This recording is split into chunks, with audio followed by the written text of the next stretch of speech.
Hola, buenos días. Estamos aquí otra vez otro lunes en los lunes de CDTI-SOST. En esta ocasión, pues vamos a tratar los partenariados que están relacionados con el clúster 6, pero también con la parte del clúster 7 que tiene que ver básicamente con la parte de medio ambiente, más relacionada con biodiversidad, agua, y crecimiento y economía azul. Para ello contaremos hoy con nuestra compañera Lidia González, a quien todos conocéis como punto nacional de contacto para el clúster 6. En la parte de medio ambiente, pero también como representante en el comité de programa en el clúster 5 por la parte de clima desde CDTI Madrid. Los speakers que nos acompañan hoy por parte de la Comisión Europea es Dr. Panos Balavanis, que es Head of Sector del Agua en la unidad V1 de Circular Economy en Bio-Based Systems, y también la doctora Ariane Blum, que es Team Leader Senior Project Manager sobre Agua e Environment en la Agencia Nacional Francesa. Ella es hidrogeóloga y ha trabajado siempre en temas del agua, no solo a nivel científico, sino también en la implementación de la Directiva del Agua. Está trabajando en proyectos europeos desde el 6º programa marco y también da apoyo a las autoridades locales y a entidades públicas, así como a SMEs. Para los que nos encontramos hoy por primera vez, recordar que en esta segunda temporada de los lunes de CDTI-SOST nos centramos en los partenariados que están relacionados con los clústeres del Pilar 2 de Horizonte Europa. Se trata de sesiones semanales que intentamos transmitir desde aquí, desde la oficina del CDTI en Bruselas, la oficina SOST, todos los lunes que no sean festivos en Bruselas ni en España, a las 11, de duración aproximada a unos 60 a 90 minutos, dependiendo de los speakers que nos acompañan. En esta segunda temporada, como os he dicho, centrada en los clústeres, la idea es que tengáis una visión de los diferentes partenariados que están asociados a cada uno de los clústeres o subclústeres dentro del Pilar 2 de Horizonte Europa, para tener esta mejor visión, conocer a los actores de influencia y de decisión y poder posicionarse mejor en estas acciones, tanto en participación como en acciones de influencia. Las sesiones están abiertas siempre la semana anterior y se cierran el mismo día del webinar a las 9 de la mañana, cuando se envían el link. Para el tema de las preguntas y las respuestas, pues por favor os pedimos que utilicéis el chat de preguntas y respuestas que tenéis en la parte inferior de la conexión Zoom. Y lo que haremos es, al final de lo que es la presentación, pues haremos una colección de las preguntas y nuestra compañera Lidia las irá lanzando a los diferentes speakers que nos acompañan hoy, y también comentará un poco aspectos relevantes que se hayan tocado en las presentaciones que nos acompañan. Esta sesión es la 7ª de los webinarios de esta segunda temporada de los lunes de CDTI-SOST. Nos quedan 3. Lo que es la temporada finalizará el lunes 17 de julio. Y bueno, sin más, quería dar la palabra a mi compañera Lidia, que nos hará una introducción de qué es lo que podemos encontrar en cuanto a biodiversidad, temas de agua y también de economía azul, tanto en el clúster 6 como en el clúster 5 de Horizonte Europa. Muchas gracias, Lidia. Pues muchas gracias, Marina, gracias por la invitación y por permitirnos presentar estos partenariados, que son un elemento muy importante dentro de lo que es Horizonte Europa. Voy a compartir mi presentación y espero que no haya ningún problema. ¿La estáis viendo ya, por favor? La quiero poner en formato de presentación. Perfecto. Bueno, pues Muy bien. si no me equivoco, hoy es la sesión 7, pero es la tercera sesión en la cual estamos hablando de partenariados del Clúster 6. Marina ha comentado Clúster 6 y Clúster 5 clima, pero es cierto que en Clúster 5 clima no tenemos a día de hoy ningún partenariado propio, pero es verdad también que el cambio climático y la acción por el clima es algo que es transversal a todo Horizonte Europa y en particular tiene un peso muy importante dentro del Clúster 6. Es la tercera sesión de partenariados del Clúster 6 y es la segunda de partenariados cofinanciados porque la semana pasada mi compañero José Manuel González hizo la presentación de la primera parte. Así que voy a tratar de enlazar con lo que él empezó a presentar y bueno, hablar de las novedades. Estamos en Clúster 6, sabemos que es uno de los clústeres grandes que integra todo lo que es la parte de agricultura, alimentación, bioeconomía, cadena alimentaria, pero también todos los temas de medio ambiente, economía circular, recursos naturales, biodiversidad y parte de clima, porque Clúster 5 clima es una parte fundamental de acción por el clima, pero lo que se refiere a clima en relación a la cadena alimentaria y agricultura está ya contenida dentro del Clúster 6.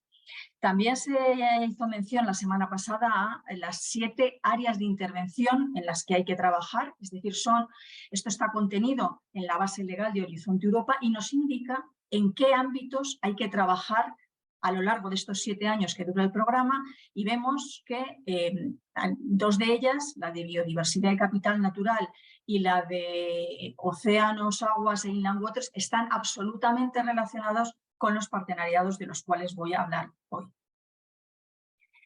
Tampoco está en nueva esta diapositiva porque ya se nos ha recordado múltiples veces que de las principales novedades que que se definieron en Horizonte Europa estaba este nuevo enfoque sobre los partenariados, este intento de racionalización y de que los nuevos partenariados que se aprobasen tuvieran realmente muy bien definidos sus objetivos, las cosas que se querían conseguir y fueran una evolución respecto a la situación que teníamos en Horizonte Europa, tanto en configuración como en número. Las tipologías de partenariados también se han presentado.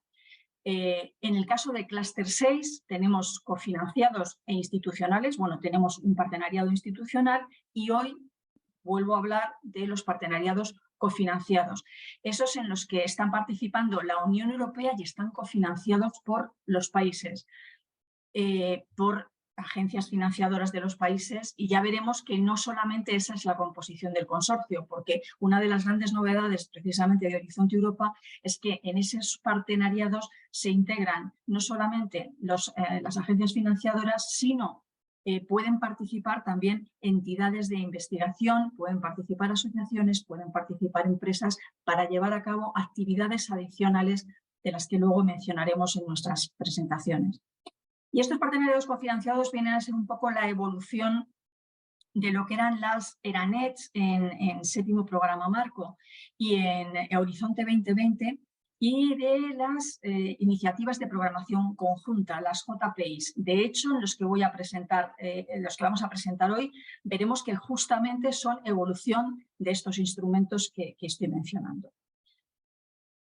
Esta diapositiva tampoco es nueva, creo que también la presentaron la semana pasada.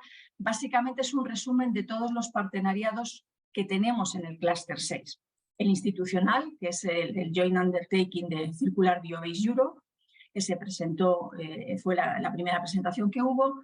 Luego los 4 partenariados que se están evaluando en estos momentos y que fueron el objeto de la presentación de José Manuel González la semana pasada, y de los que yo voy a hablar son los partenariados que se lanzaron entre 2021 y 2022, es decir, que los topics a los cuales se presentaron los consorcios de estos partenariados salieron en 2021-2022 y son partenariados que ya están en funcionamiento y que están lanzando convocatorias y otras actividades adicionales.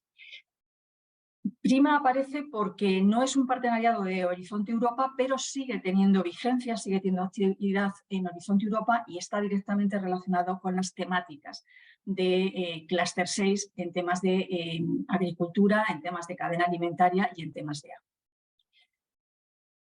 simplemente verlo de otra manera y recordar que es muy importante que tengamos en cuenta como complemento o adicionalmente a lo que sale a las convocatorias, a las oportunidades que salen en los programas de trabajo del Clúster 6 dentro de Horizonte Europa, las convocatorias que salen anualmente, que tengamos en cuenta que hay un presupuesto muy importante destinado a estos partenariados cofinanciados. En total, sabemos que para CB había unos 1.000 millones de euros, pues para estos partenariados cofinanciados también va a haber alrededor de unos 1.000 millones de euros, de hecho un poquito más. Con lo cual, no perdamos de vista porque hay oportunidades que van a aparecer en las convocatorias de estos partenariados que no se van a repetir en los programas de Horizonte Europa y que pueden dar una buena salida a esa idea, a esa propuesta que estamos preparando, propuesta en colaboración transnacional, y que contribuyen entre todos a los objetivos del Clúster 6 dentro de Horizonte Europa. Y ya sin más dilación, yo voy a empezar a comentar o a daros una breve explicación del partenariado Biodiversa Plus, del partenariado Sustainable Blue Economy, economía azul sostenible, y del partenariado Water for All. Tenemos la gran suerte de contar con nosotros hoy con Pans Balavanis y Ariane Blum, que son las personas que más saben de este partenariado, con lo cual, evidentemente, no haré yo ninguna presentación sobre ellos, sino que les daré la palabra para que ellos lo puedan continuar. Sobre Biodiversa Plus, seguramente muchos os sonará Biodiversa. Biodiversa es una ERANET que ya venía desde el 7º programa marco y continuó durante Horizonte 2020, que buscaba el alineamiento de programas y de las líneas de actuación de biodiversidad de los distintos países que estaban en la ERANET. Biodiversa Plus viene a ser una evolución de esa ERANET, ahora con un alcance más amplio, ya que está absolutamente alineada con la consecución de los objetivos de la Estrategia Europea de Biodiversidad y partiendo de la situación actual que tenemos.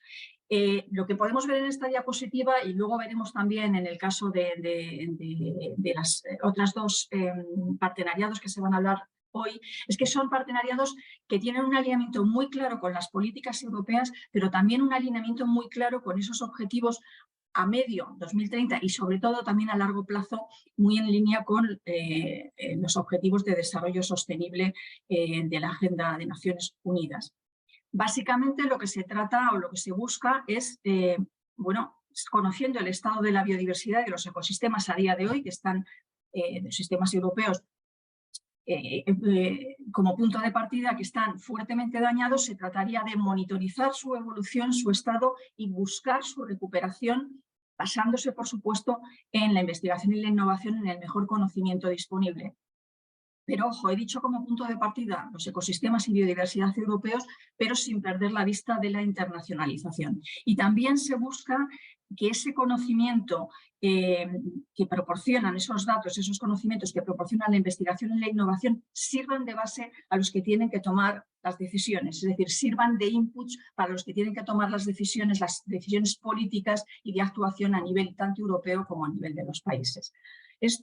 Las líneas de actuación se ven fundamentalmente reflejadas en la agenda de investigación e innovación que está disponible, está publicada dentro de la página web, y estas líneas se irán traduciendo en los distintos programas de trabajo en los cuales se identificarán las líneas concretas en las que se va a trabajar de investigación e innovación, pero también en otras acciones adicionales. Antes he comentado que estos partenariados no se centran exclusivamente en lanzar convocatorias, sino que tienen actividades adicionales, y en el caso de la biodiversidad pueden ser, por ejemplo, los ejercicios de monitorización de la biodiversidad. Lo que nos encontramos son una serie de áreas de acción que tienen que ver con la investigación y la innovación, la monitorización, el tema de darle valor a las soluciones basadas en la naturaleza, el tema de política y ciencia y la internacionalización. Son las 5 grandes áreas de acción que nos encontramos dentro de este partenariado. Aquí podéis encontrar el enlace a la página web donde, como os indicaba, están las áreas de acción y se puede ver un poco la composición de este consorcio con un número muy importante de socios europeos y la contribución, 8 socios que son de más de 36 países, no solo europeos, sino también a nivel internacional. Como os decía, En esta página web se pueden encontrar las oportunidades de financiación y las convocatorias que han salido y que van a salir, pero quiero llamar la atención también sobre estas actividades adicionales, en este caso relacionado con el tema de una serie de informes y una serie de análisis de resultados de los proyectos financiados. Dado que este partenariado es continuación de Biodiversa, nos vamos a poder encontrar análisis de resultados de proyectos de la etapa anterior de Biodiversa, de proyectos de la etapa de H2020. ¿Por qué quiero llamar la atención sobre este punto y en particular sobre los policy briefs, sobre estos informes? Porque aparte de que son informes que, por supuesto, están dirigidos a los tomadores de decisiones políticas, pueden ser muy interesantes para los participantes en las convocatorias de Biodiversa, pero también en convocatorias de Horizonte Europa, porque pueden tener datos, pueden tener información que nos pueden servir de base para nuestras propuestas. Y hablando de convocatorias, nos encontramos con que tenemos información de todas las convocatorias pasadas, de las convocatorias actuales, pero también de las que van a aparecer. Y en ese sentido tenemos disponible ya lo que sería la prepublicación de la convocatoria que va a salir en septiembre de 2023, a caballo entre 2023 y 2024, pero también tenemos visibilidad de al menos la temática de la convocatoria que va a salir en 2024-2025. Yendo a la convocatoria 2023-2024, que ya digo es un preanuncio, en principio la convocatoria para la presentación de prepropuestas abrirá posiblemente en el mes de septiembre. Es una convocatoria que va a estar basada precisamente en uno de los ámbitos, en una de esas áreas de investigación que se habían identificado, y era el tema de las soluciones basadas en la naturaleza para la biodiversidad, pero también para el bienestar humano y para todo lo que es el cambio transformador que tenemos que tener en nuestra relación con la naturaleza y con los ecosistemas.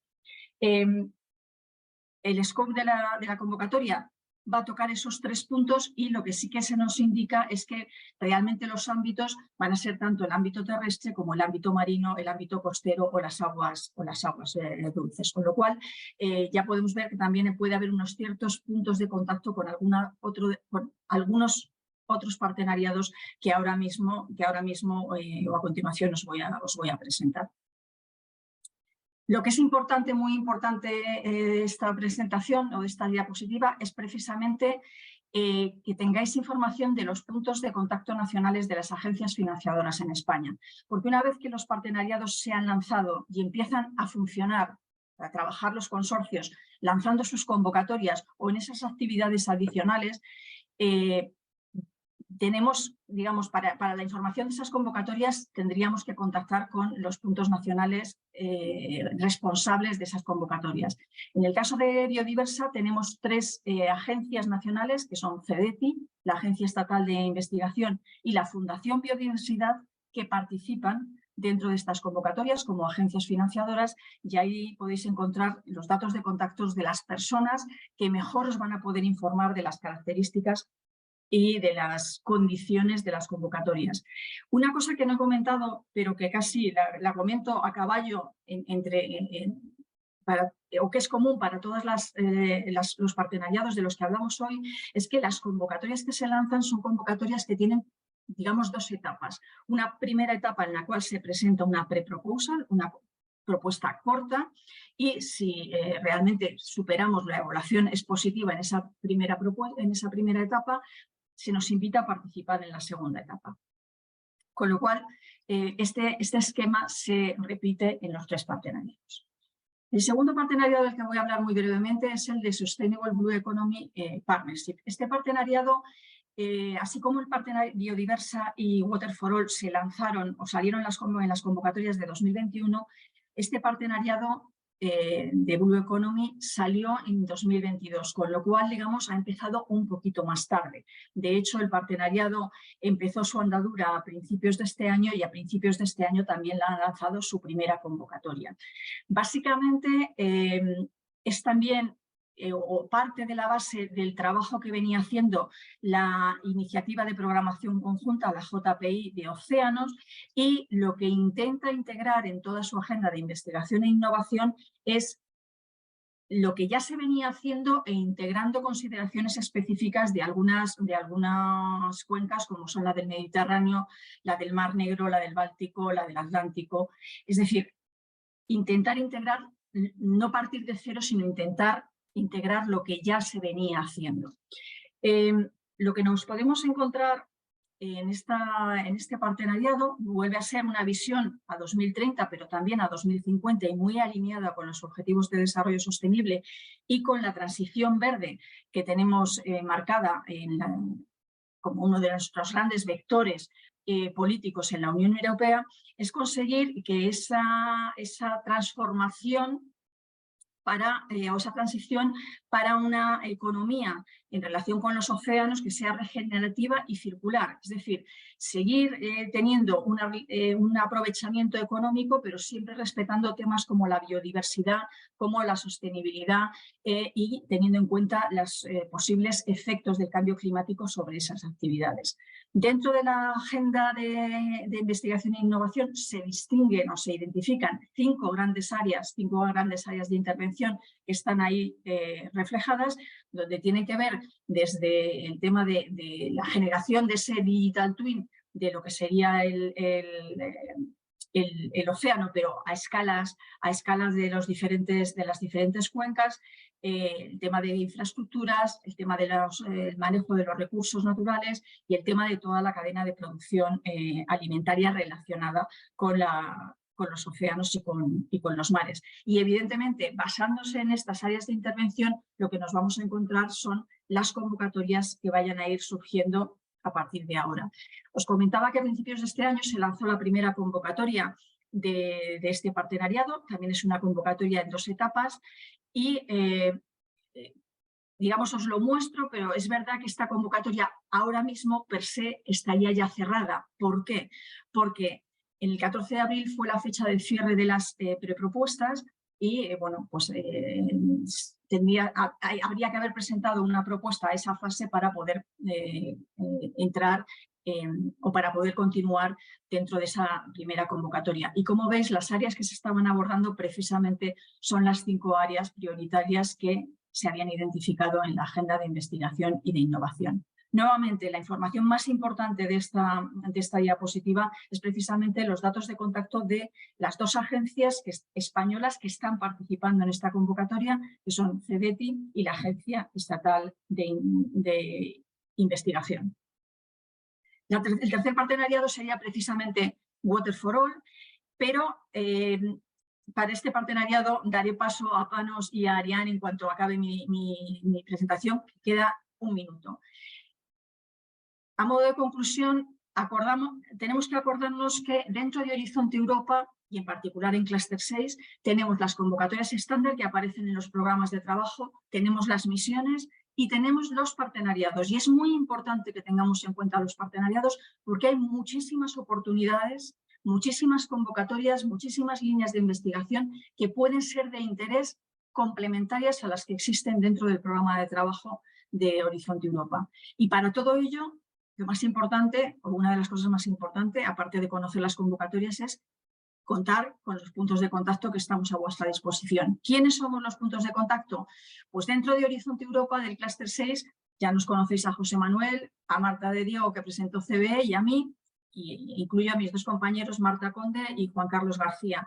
Pero os he remarcado que de estos partenariados que ya están lanzando convocatorias, las personas más importantes serían las que conocen y están dentro de la parte de esas convocatorias de financiación. Y en el caso de CDTI estarían mis compañeros de la Dirección Adjunta de Cooperación Tecnológica de CDTI, que algunos los he mencionado previamente y aquí tenéis sus datos de contacto. Y ya con esto cierro mi presentación, voy a dejar de compartir y I'm going to switch into English because I want just to give the floor to Panos Balavanis, that is the head of sector water in DGRTD, and he's going to explain us pretty well. I know him many years ago, pretty well, all the challenges that we are having with water today and all the political context and the need of having this complementarity between the partnerships and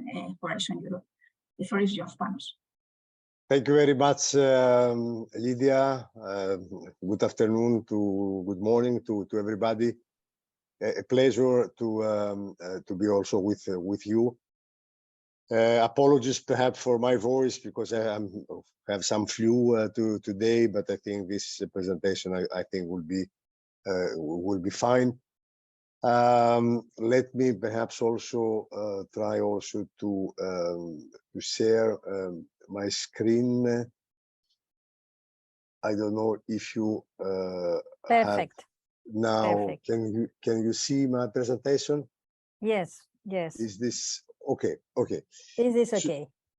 Thank you very much. As I said, as also Lydia mentioned, before going perhaps in the presentation on partnership water for all, I thought that it would be also good to give you also a kind of overview of what we're doing in water resource, in particular also in cluster 6, because this also will also allow you to see also the different complementarities between the different actions.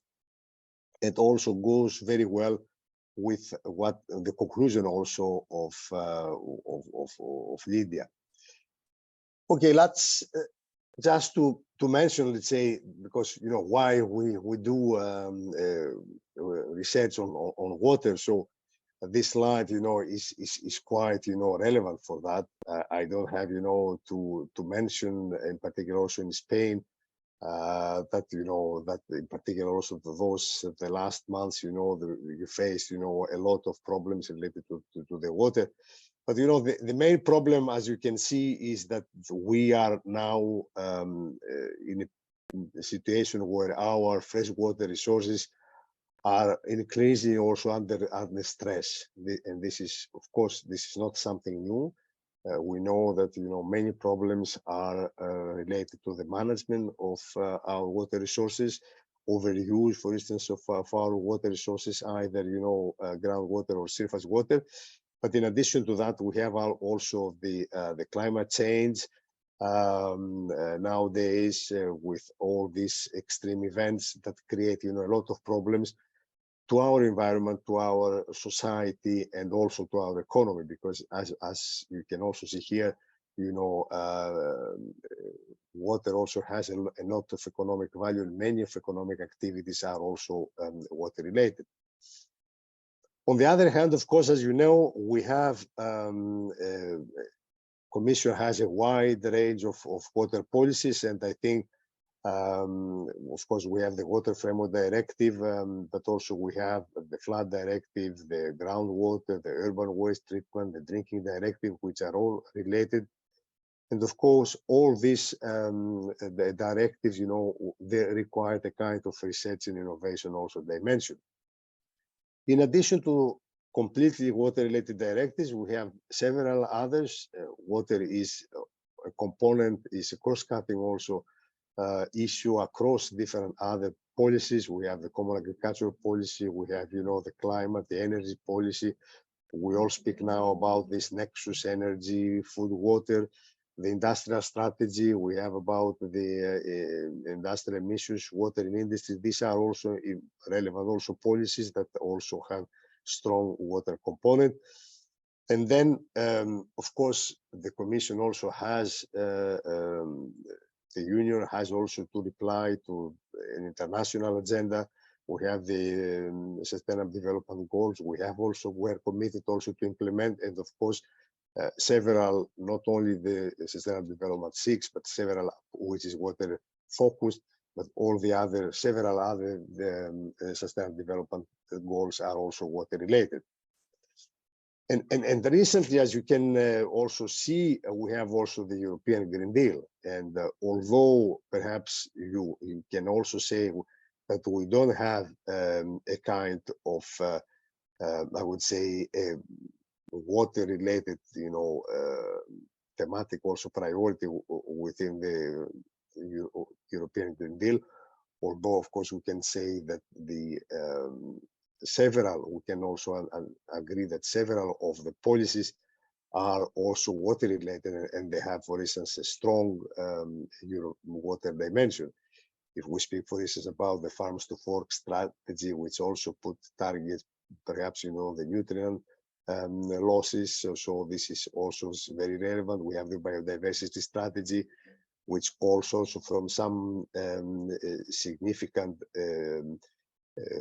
emphasis also on the natural protection and restoration. So we have with particular emphasis on freshwater ecosystem, restoring, you know, rivers, more than 25 kilometers, million of kilometers of rivers to be restored. We have the new circular economy action plan, which also promotes reuse and recovery of material resources, including also water reuse. So many of these European Green Deal are also water related, and I think this becomes more and more relevant.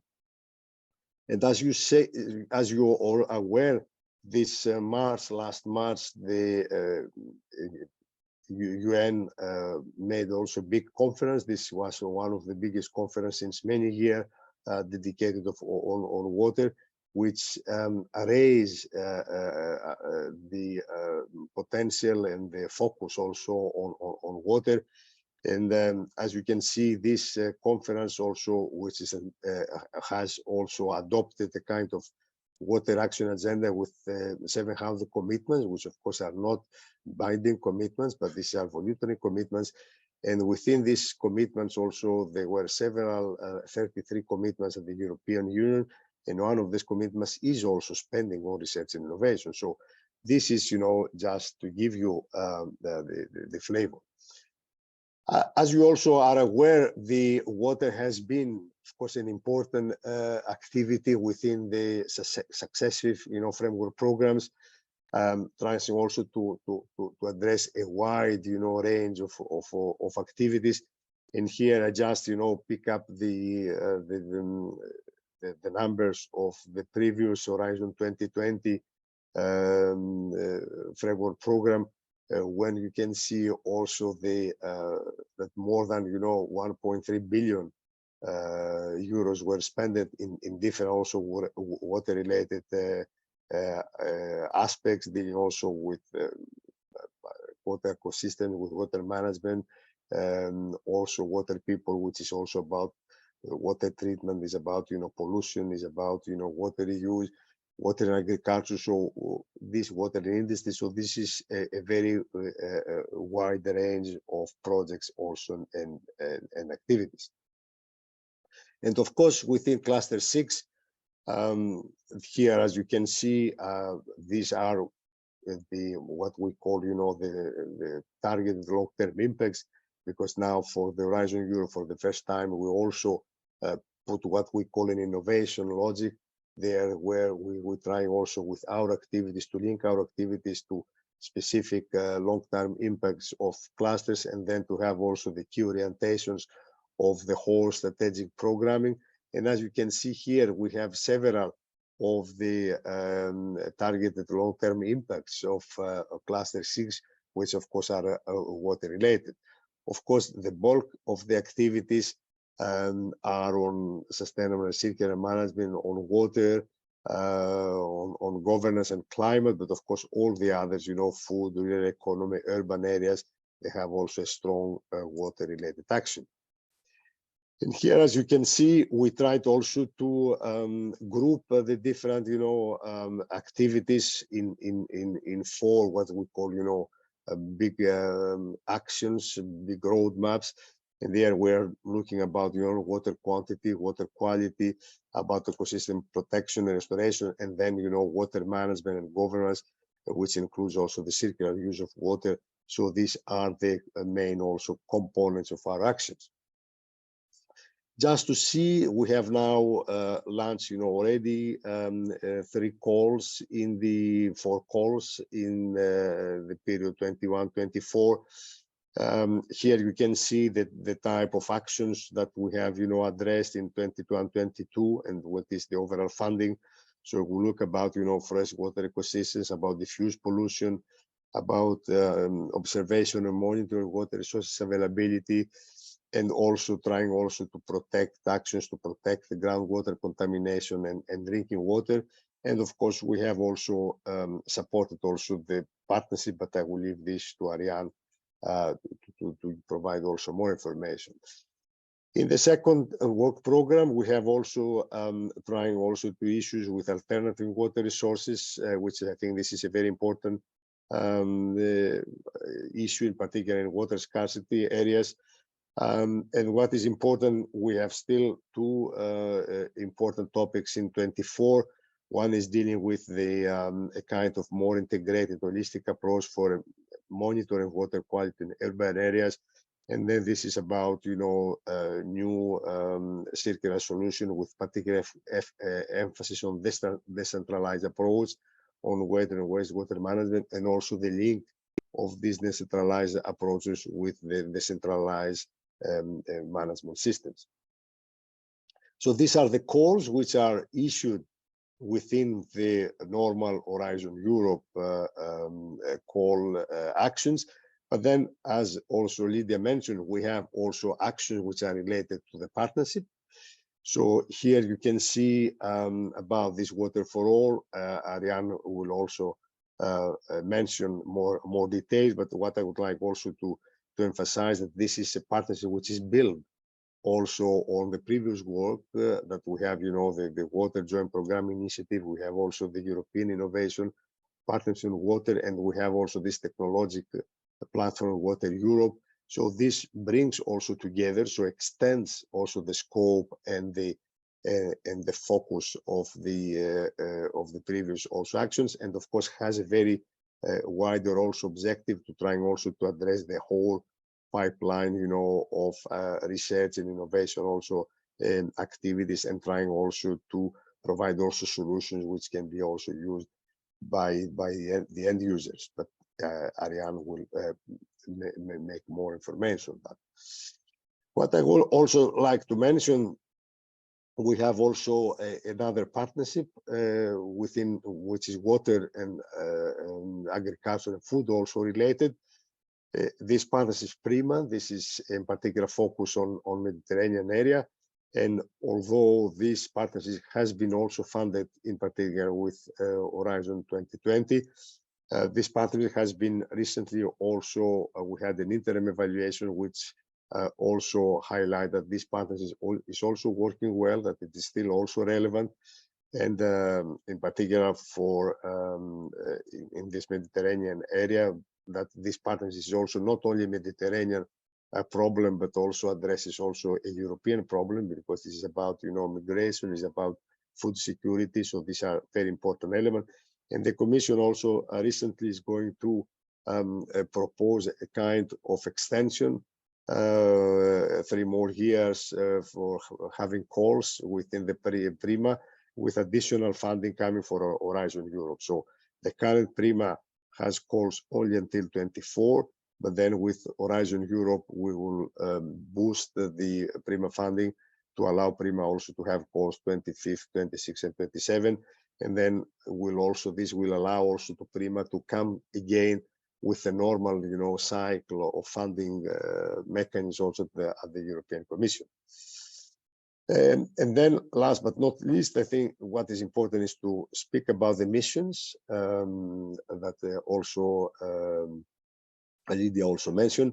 And I would like in particular also to mention the 2 of this mission. This is the mission about restore our ocean and waters.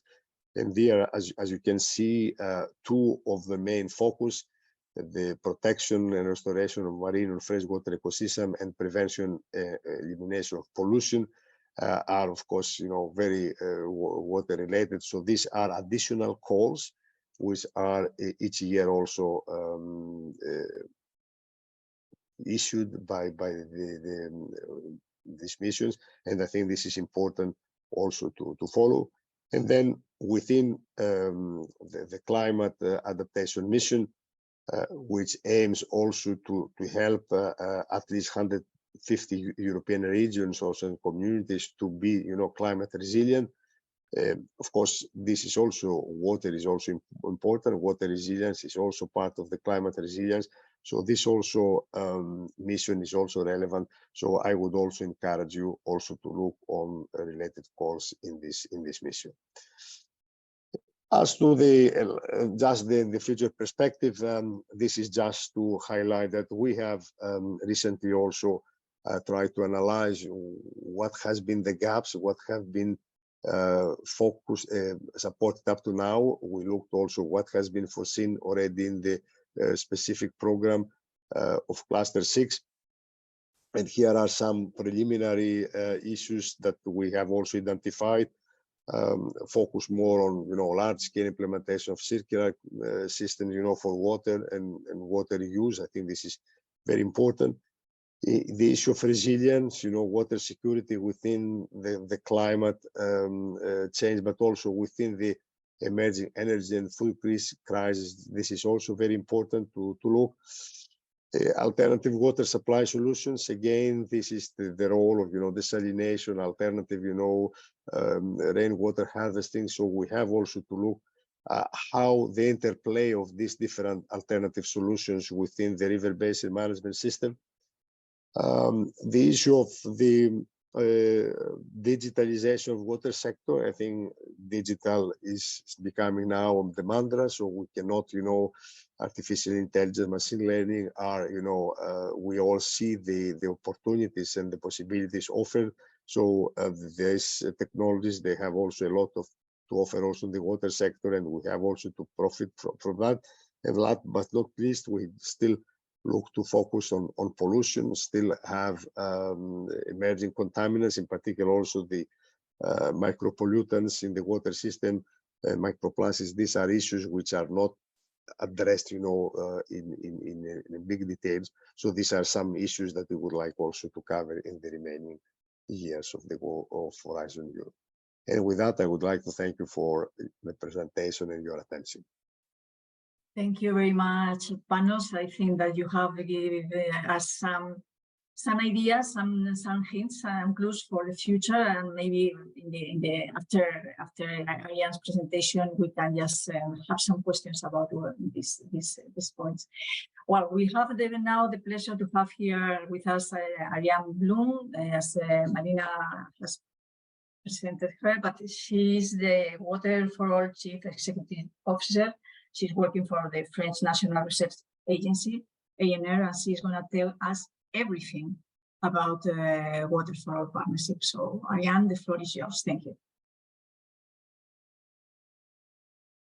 Yeah, thank you very much, and good morning, everybody. I'm very pleased also to join you this morning, and I would like to really thank Marina and the CDTI team for the invitation, because it's quite important for us to communicate and to discuss with you. So I will give a global overview for the all, and I don't hesitate at the end or all along to raise questions, because I'm here also to answer questions about this very big consortium. So first of all, I would like Panos did already. Can you? Yeah. Okay. Just to remind why we are here. It has been raised also by Panos, but I think it's important to remind why we are here and why Water for All has been designed. You probably know about the water challenge, but I would like to just remind the importance of water. We know this already, but even after decades of research, measures, laws, we still have very important challenge to face, and this is the idea. As you know, the global water demand will increase for more than 50% from 2015 to 2050. The annual freshwater resource per inhabitant in Europe shows a large decrease.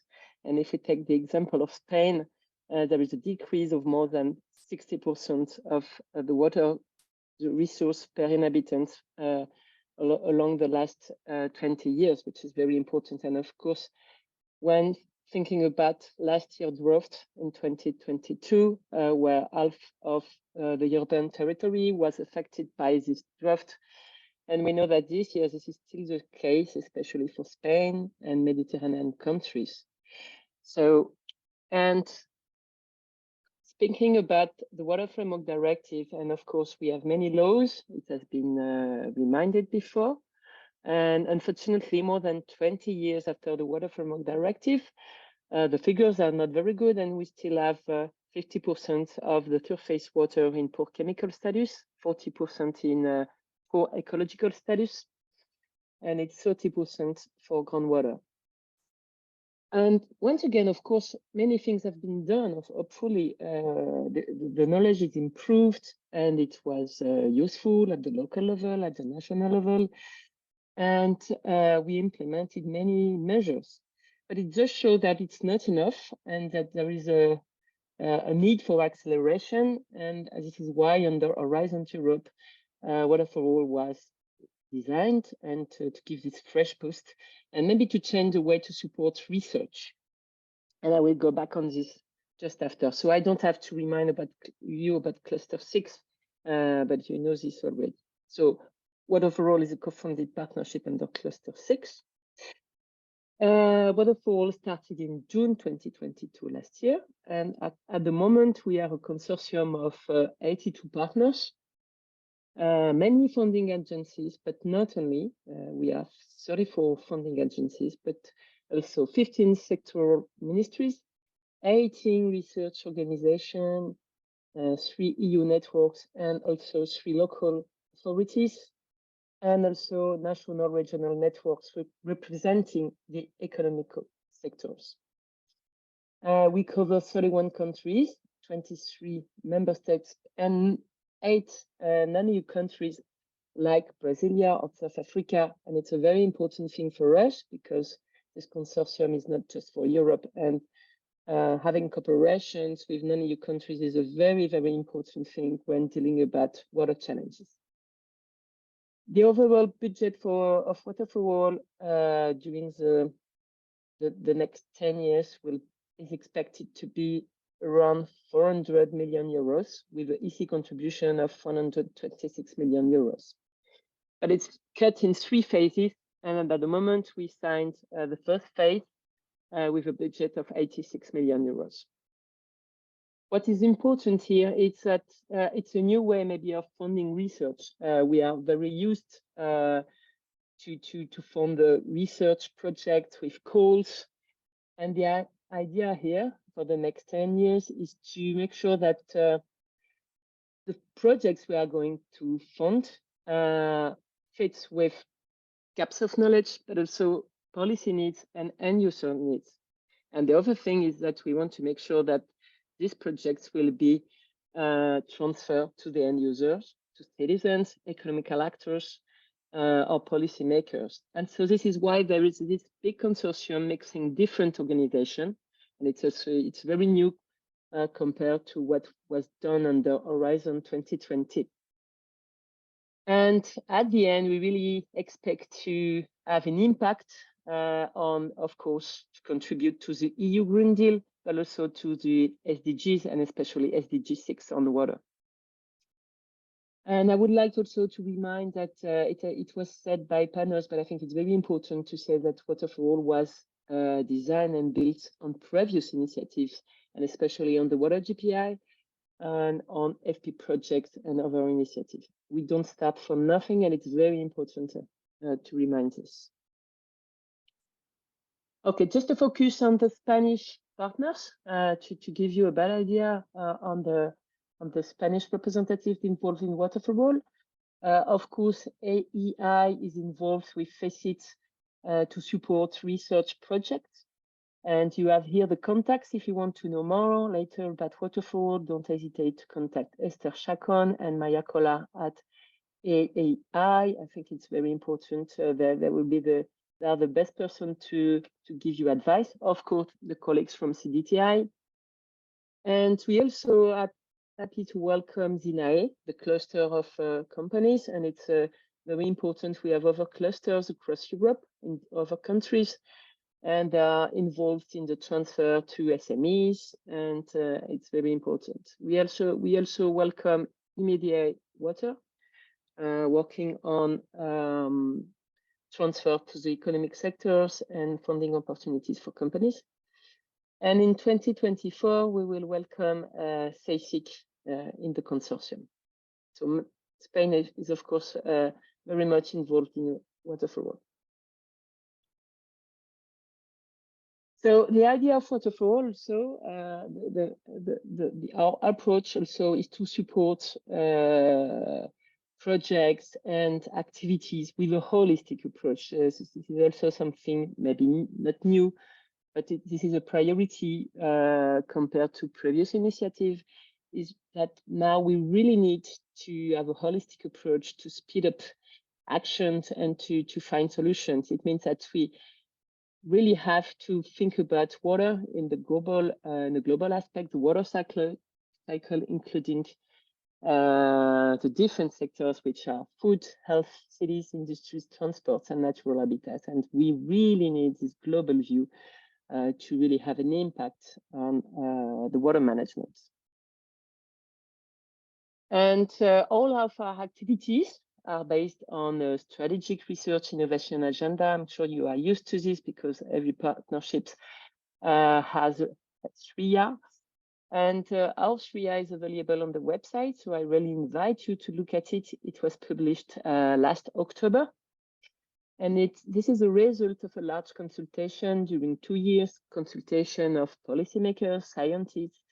And I think it's very important to remind that we have tried to, once again, identify the research gaps, but also the policy need. And it's a mix of both things, and it's a very important basis for us. So as a summary, you have here the 7 core themes of Water for All of the 3R, which are water for circular economy, water for ecosystems and biodiversity, sustainable water management, water and health, water infrastructure, and 2, which are cross-cutting issues, international cooperation and governance. I would like to highlight that this 3R will be updated and revised by the end of 2025, because Water for All will last 10 years. And of course, as you can imagine, the priorities can change because maybe we are going to identify new research gaps, or maybe other priorities will appear. So it's very important to have a living document. So from next year, we are going to organize groups of experts, consultation of citizens, policymakers, to revise this 3R and to make sure to update it at the end of 2025. So I really encourage you to look at this, because it will be an open process to everybody. So just to give you an overview of Water for All activity, as a summary, let's say that we have 2 kinds of activities which are completely linked, of course. We first have annual joint transnational calls, and there will be 6, like for Biodiversidad. It is the same process. So the first call of Water for All was published last September, dealing with management of water resources, resilience, adaptation, and mitigation to hydroclimatic extreme events and management tools. The final results of this call will be published next September. And for your information, the budget was of 34 million euros with EC contribution of 6 million euros. I'm happy to announce that the second topics for the second call that will be published in next September with a pre-announcement expected during July. It's about aquatic ecosystem services. And I would like to highlight that maybe you know that Biodiversidad will publish a call on nature-based solutions, but we have worked hands in hand to make sure that there is no overlap between the 2, and there will be a common communication between the 2 partnerships to make sure that there is no overlap. But our call will focus on aquatic ecosystem services. More information in July. This call will include a support to a knowledge hub and a young researcher call also to support young researchers in Europe. For your information, the third call will be published in September 2024, dealing with water for circular economy. This is the topic of the 3R, but of course, more information and more detailed information will be available next year. The fourth call in 2025 will be linked to the themes of the 3R on water and health, but once again, this will have to be addressed more in details. So these are basic actions that we know already. It was the case already, like the AirNet, and this is the kind of things we did for the water GPL also. But maybe the new thing with these partnerships is that we have in-kind scientific activities, which are completely linked, of course, with the calls and with the knowledge that will be provided by the call. But just as an example, of course, we have these ongoing activities to update the SRIA, to identify the research gaps and needs. We have activities to ensure international cooperations. It means an exchange of knowledge, of practice between different countries, of course, between Europe and beyond, the transfer of solutions developed in Europe to other countries, organization of capacity buildings. Well, this stuff to be implemented yet. Our international strategy will be published at the end of this year. Whatever, it is very young, so all activities are just at the beginning. We are going to encourage and organize also training and capacity buildings about water to target professional, but also young people, and there will be also activities on education on water to young people, young researchers, young citizens, and a support to PhD at the European level. Some activities with what we call water-oriented living labs. You know, it's a new way of developing innovation and to put citizens and local authorities at the center of the development of innovation to make sure that it fits with their needs. So there will be an atlas of European water-oriented living labs and the development of new ones. We are going to develop platform of solutions for water management to make a link between SMEs, research organization, and end users. And a support to SMEs, which is interesting for you, I think, to encourage SMEs at the European level to transfer the solution to the market. We are going also to support the development of a European incubator and to make the links also between SMEs, once again, and end users in public authorities or research organization and every end users. I would like also to mention that there will be a development of open data, a big activity on open database, on open data and open science with the development of knowledge hubs, but also a European database to really make sure that the results from the different projects will be available freely at the European level. Of course, this will be done taking into consideration existing databases at the European level. Once again, everything is linked between these two types of activities, but it is just to give you an idea of the different way of working. All these activities are organized in different pillars. I won't go too much in details because this is linked to what I've just told you, but just keep in mind that we have Pillar A, led by ANR to develop the SRIA and the strategic organization. Spain is the leader of Pillar B, responsible for the development of the calls, of the annual calls. Our colleagues from Sweden and Formas and Italy are responsible for Pillar C, dealing with science policy and end user interface. This is where you have a support to SMEs. There is a Pillar D led by Water Europe for the demonstration activities, including the water-oriented living labs and the market uptake support. And international cooperation is led by Italy, CNR, and Greece, GSRI, for the development of international cooperation, just to give you an idea. Maybe a few words about the annual transnational calls to explain that it aims at supporting 3 years project involving a minimum of 3 eligible partners from participating countries. The process for every calls will be in 2 steps. Step 1 is supposed, well, in step 1 you are supposed to submit a pre-proposal of 7 pages, and there is a process including 3 evaluations of each pre-proposal.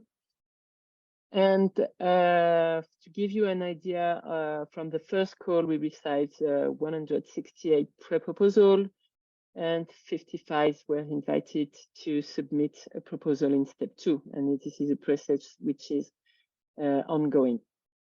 I don't know about the next call, but just to give you the idea in the figures and another a global idea of this call.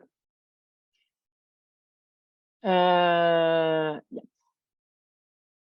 So this was just to give you more detailed information about the activities, but I think I really already mentioned some example. So coming back to science policy interface, you can find activities like the development of knowledge hub. I can mention also something that could be interesting for you is that the support to research infrastructure and observatories. This is an activity that has just started. And I think it's very important to support the mix between research infrastructures and to welcome companies, small companies, but bigger companies also, and to make sure that there is a cooperation to develop solutions. So this is an activity which is very important and interesting for companies, I think. I already talked about open science, open data.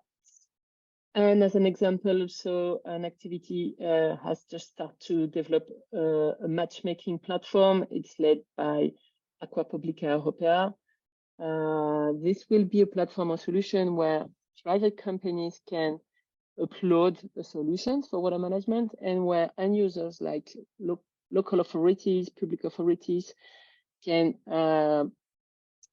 submit the questions, and we are going to support the links between the two. So I think this will be a very interesting portal for SMEs to open their market and then their network. I already talked about the water-oriented living labs, but just to mention that the map, the atlas of existing water-oriented living labs will be published in May 2024. Okay. And international cooperation is already mentioned. When maybe speaking about international cooperation, I would like to highlight that we have ongoing discussions with Cuba, and that Latin America countries are important for us in our strategy. So at the moment, this week, my colleague is attending the SRI conference in Panama. And I think, of course, Spanish partners will be important to strengthen collaborations and welcome new country in South America. So this is in the future, of course, we aim at welcoming new countries and new partners, and I really hope that in the future we can welcome new countries and more countries from the LAC area. So keep this in mind, and all ideas and contributions are welcome. And I think there are many issues too in this context. A few words about the water for all governance. You have here a scheme. So all the partners who signed the grant agreement are part of the governing board. We are, and I represent the partnership coordination team for the day-to-day management of water for all. So INR is responsible for this. And after we have executive boards to support the operational implementation of water for all. Of course, we have strong links with DGRTD, with PANOS and RIA. And what is important also is to raise that we've got 2 advisory boards to advise us all along the development of water for all. One is a scientific and technological board, and the other one is a stakeholder advisory group. And these 2 groups has just been launched last May. An important board is what we call the observing partner boards. This is a place where we can welcome new partners who did not sign the grant agreement yet, but who are willing to contribute to Water for All on their own budget, and they can join us and contribute to some activities. I would like also here to say that we have strong interactions with other partnerships, especially with Biodiver Surplus and bioeconomy. And this has been raised already before by Lydia and Panos and the EU mission Of course, it's very important to have collaboration to make sure that our strategic agenda are in line, to make sure that we don't have overlap, and on the contrary, that we have a good cooperation for the transfer of solution, of knowledge, and all strategic activities. And in the future also, this will be the same with future partnerships like agroecology of food systems. Okay, so maybe a last word about the collaboration opportunities. If you want to join Water for All, how can you join Water for All?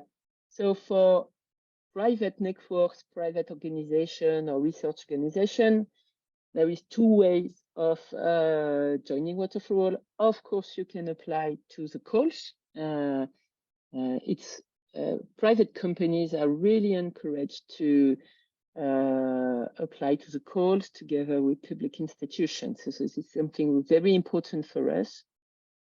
But you could also join us, and if you want to contribute with these in-kind activities under pillar A, C, D, or E, it's totally possible, of course.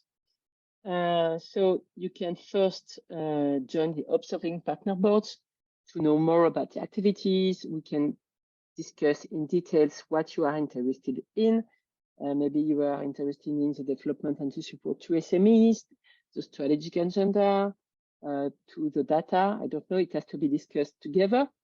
And once we identify your input in Water for All, you can join the Observing Partner Board from now to contribute on your own budget, but with the idea to join the consortium in 2026, because the next call to join the consortium as a whole partner and to sign the grant agreement and to receive a contribution from the EC will be in 2025. Normally, the next call will, the next proposal will be submitted in 2025 with a notification in 2026. But we need to discuss your potential contribution before. So I would like to encourage you, if you're interested, to contact us in order to discuss more in detail your potential contribution to Water for All. But you have here the schedule. But once if you want to join Water for All and to contribute to these in-kind activities, as I said, there is a support from the European Commission. So just a scheme and a slide to remind the financial condition. The EC contribution to the whole consortium is of 30%, and partners have to provide an in-kind contributions. But after this, we have internal financial rules. And at the moment, for beneficiaries and associated entities, we have internal funding rate depending on the type of cost. But for instance, we support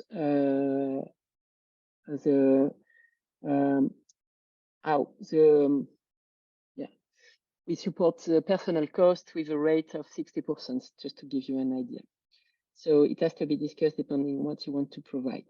And I would like also to highlight that from now, there is a possible synergy with other EU funding, especially with the regional funds. So this is also something to consider if you want to join Water for All. So something new, but something to consider. And I think there are very important synergies to find to support private companies, SMEs. And that's all for me.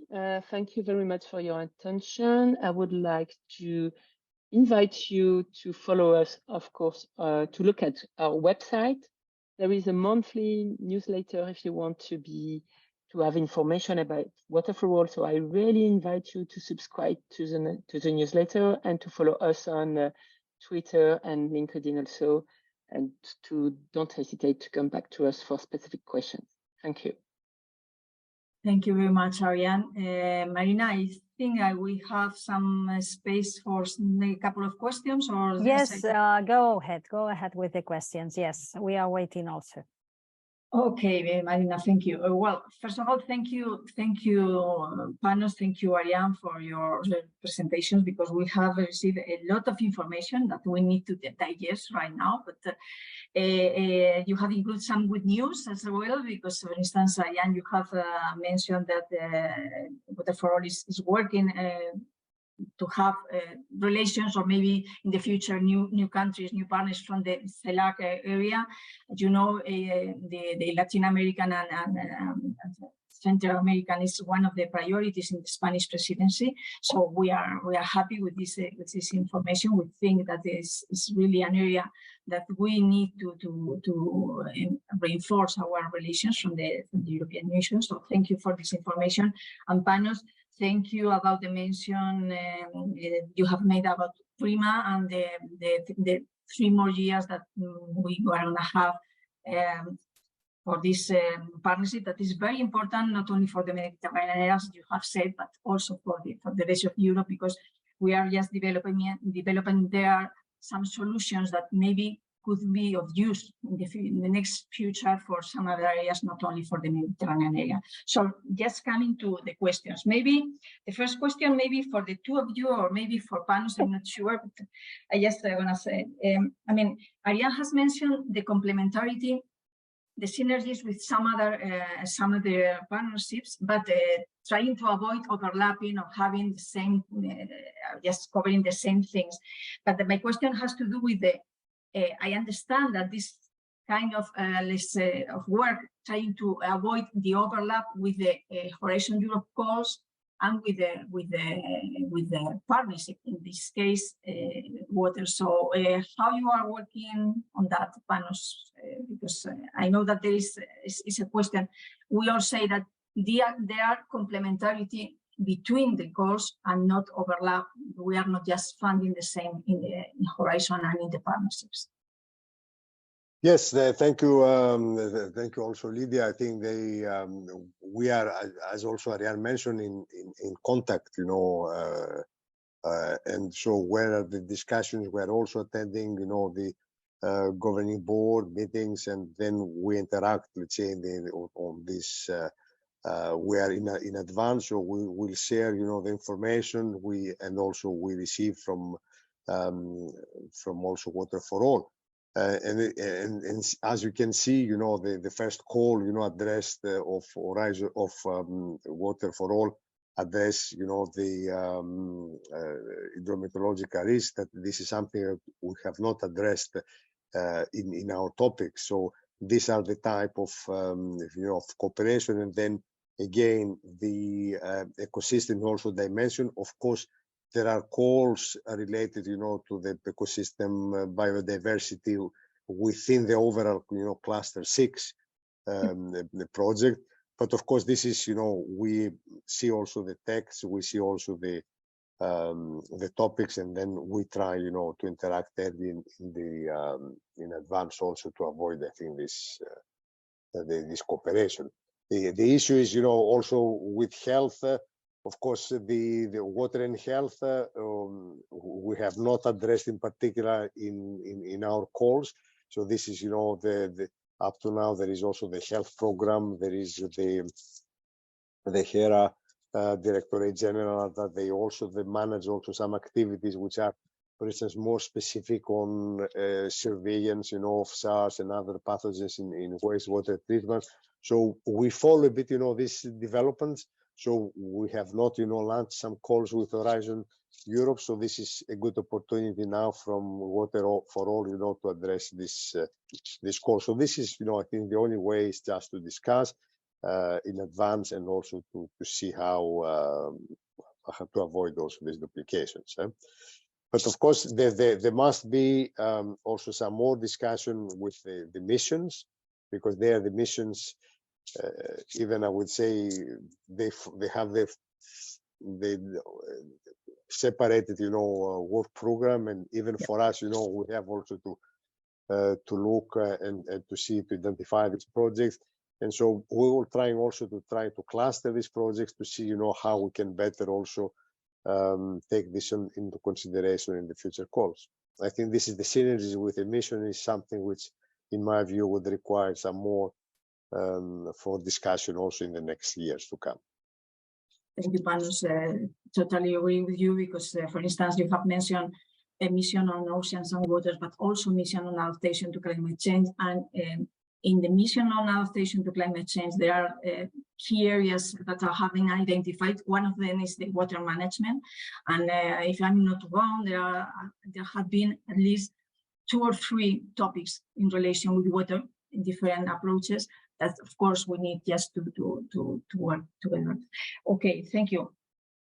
Ariane, you have mentioned, I mean, the calls that we all have. We think about partnerships and we think about calls, but you have mentioned many other additional activities, and that is great because I think that is a big difference to what we have previously. And you have mentioned different ways just to try to participate in Water for All and in relation with these additional activities. You have mentioned the observing partner board that well, you can join, or how you join this board? Is it open, or there are some calls? And in relation with this, you have also mentioned that the SRIA is going to be reviewed in 2 years, but you are starting to work right now.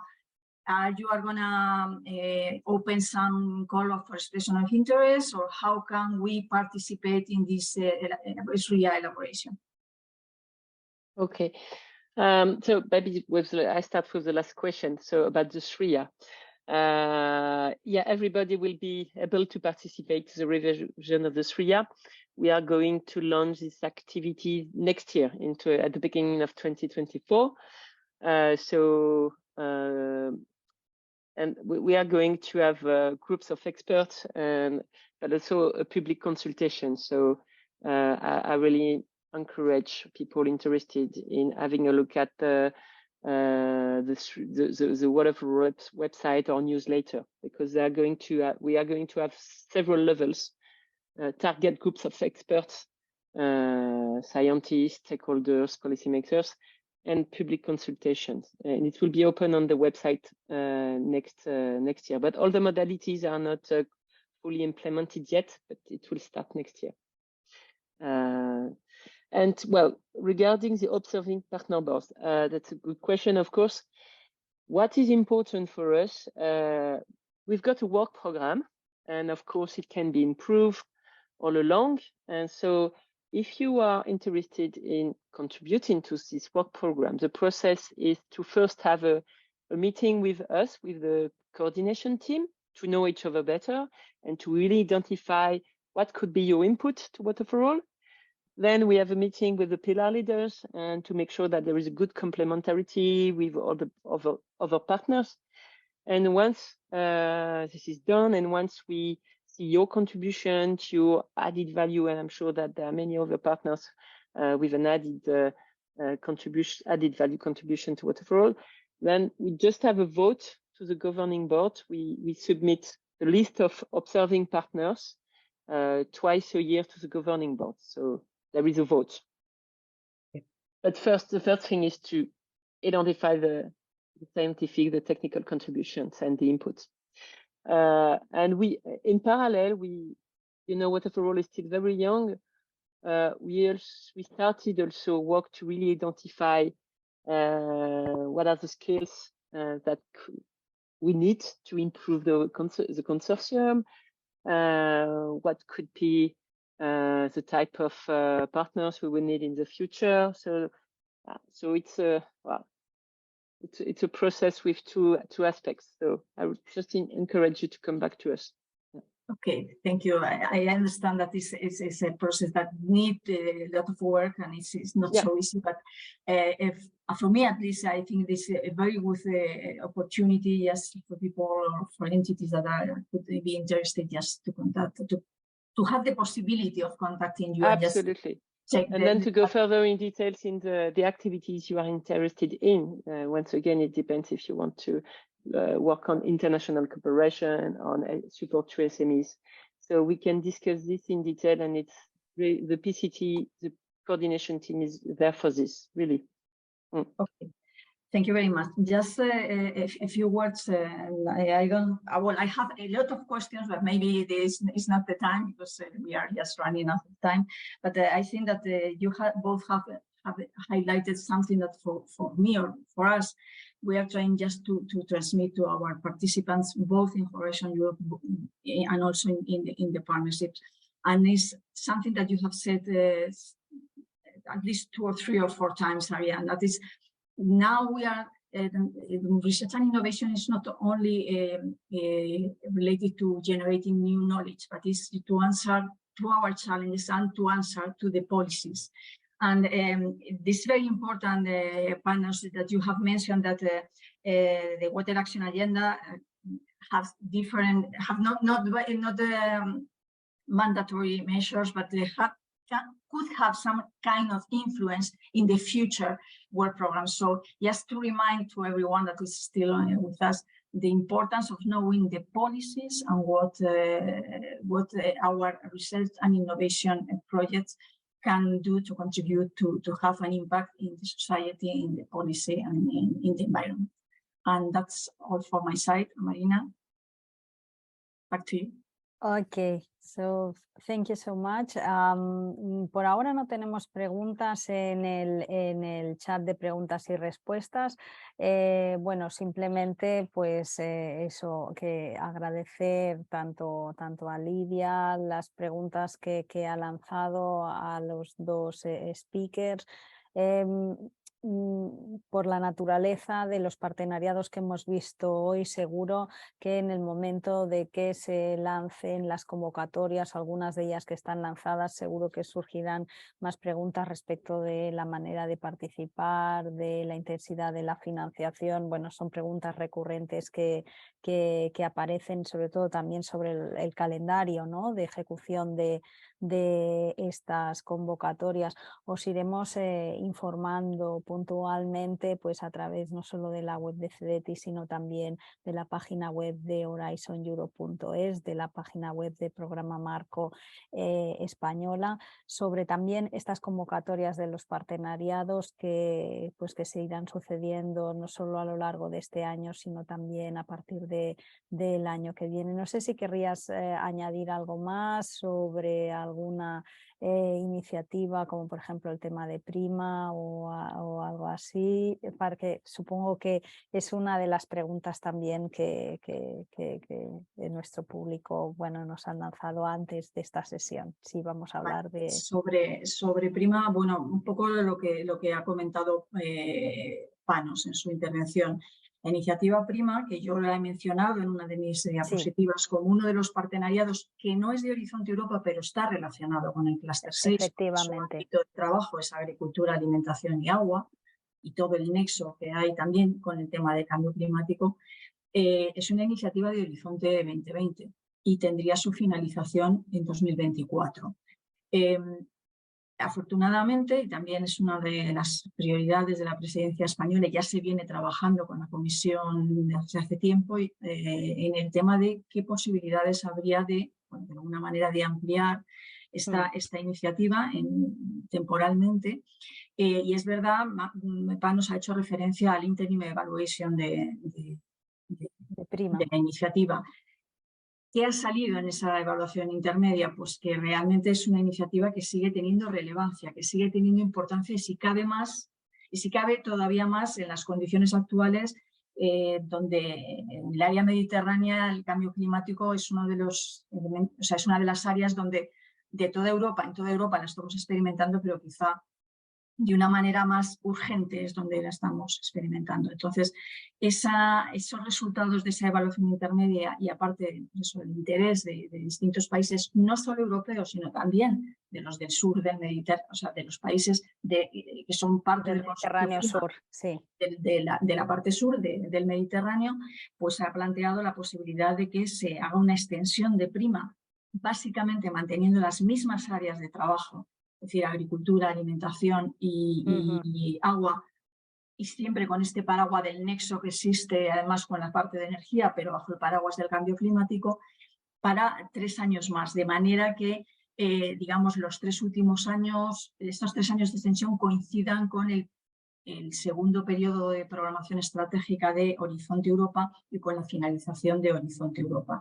Y ya veremos a futuro si podría haber algún planteamiento incluso a posteriori. Pero por ahora creo que es una buena noticia para todos porque hay oportunidades muy interesantes, hay proyectos muy interesantes y la colaboración con el norte de África, con los países del arco mediterráneo del norte, creo que es clave para Europa, igual que he mencionado antes que es clave la colaboración con la zona de Latinoamérica y Caribe.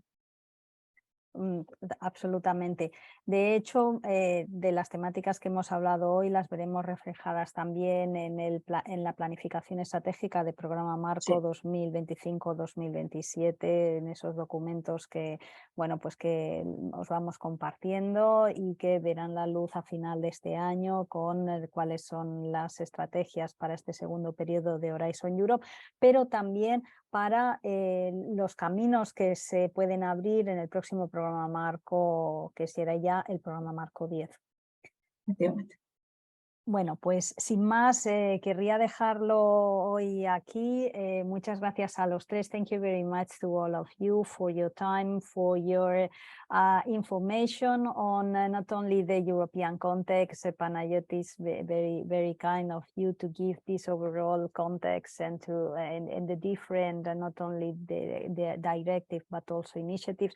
And thank you to Ariane to focus in the Water for All partnership and to give an idea on the opportunities that are going to be open in the coming months and weeks as well. So, muchas gracias, Lidia, por llevar el hilo de esta conversación y bueno, y de clarificar también algunos puntos que seguro que surgirán cuando reveáis esta sesión, así como las slides de la misma. Solo deciros que os emplazamos a la semana que viene a otra sesión de los lunes de CDTI-SOST. Esta vez volveremos sobre los pasos de los partenariados relacionados con el Clúster 1 de salud y en este caso pues con la iniciativa de medicinas innovadoras. Esto será el próximo lunes 3 de julio a las 11 y bueno, pues os esperamos entonces con nuestra compañera Marta de Diego Zori y un invitado de la Joint Undertaking IMI, Innovative Medicines, para tener esta segunda parte de los partenariados que están relacionados con el sector salud. Sin más, os agradecemos mucho que nos hayáis acompañado. Hemos tenido hasta 33 participantes a las 11:45 de la mañana y nos vemos el próximo lunes. Muchas gracias a todos. Muchas gracias. Muchas gracias. Muchas gracias. Bye bye. Thank you. Bye-bye.